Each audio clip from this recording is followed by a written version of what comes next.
The Wall Street Journal reporter jailed in Russia on espionage charges will remain behind bars until the end of November. Moscow court today extended the pretrial detention of Evan Gershkovich from August 30th. The 31-year-old U.S. citizen has been in jail since the end of March when he was detained on a reporting trip more than 1,000 miles outside Moscow.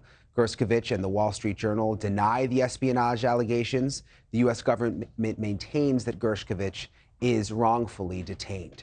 New details tonight in the investigation into Wednesday's private plane crash in Russia that presumably killed the man who led a rebellion against Vladimir Putin earlier this summer.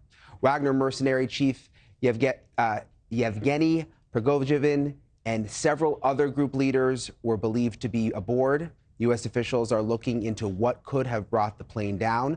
Putin spoke on the crash today, pointing out, quote, serious mistakes by Prigozhin while expressing support for the families. NewsNation Washington correspondent Joe Khalil has been following the latest for us and joins us now from Washington. Joe? Yeah, hey, Brian. The Pentagon not officially saying much, but U.S. officials are telling the Associated Press and others they believe there was some kind of explosive device that was on that plane planted there that brought it down, which just gives further credence to the idea that this was something orchestrated by Vladimir Putin as a way to consolidate his authority and his power. I want to express my sincerest condolences to the families of all the victims. It is always a tragedy. Vladimir Putin breaking his silence, offering condolences to the victims who died in the plane that crashed, killing 10 people, including perhaps his top rival, Yevgeny Prigozhin, head of the Wagner mercenary group. I knew Prigozhin for a very long time, since the early 1990s.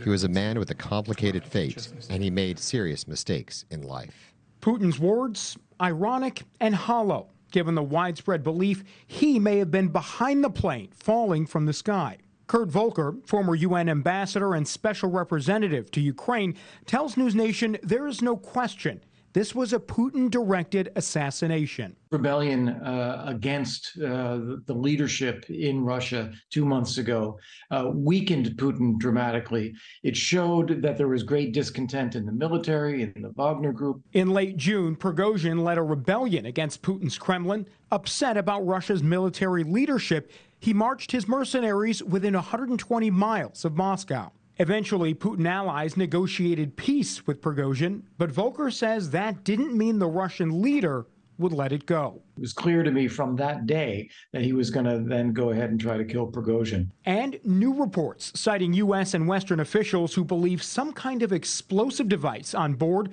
brought the plane down.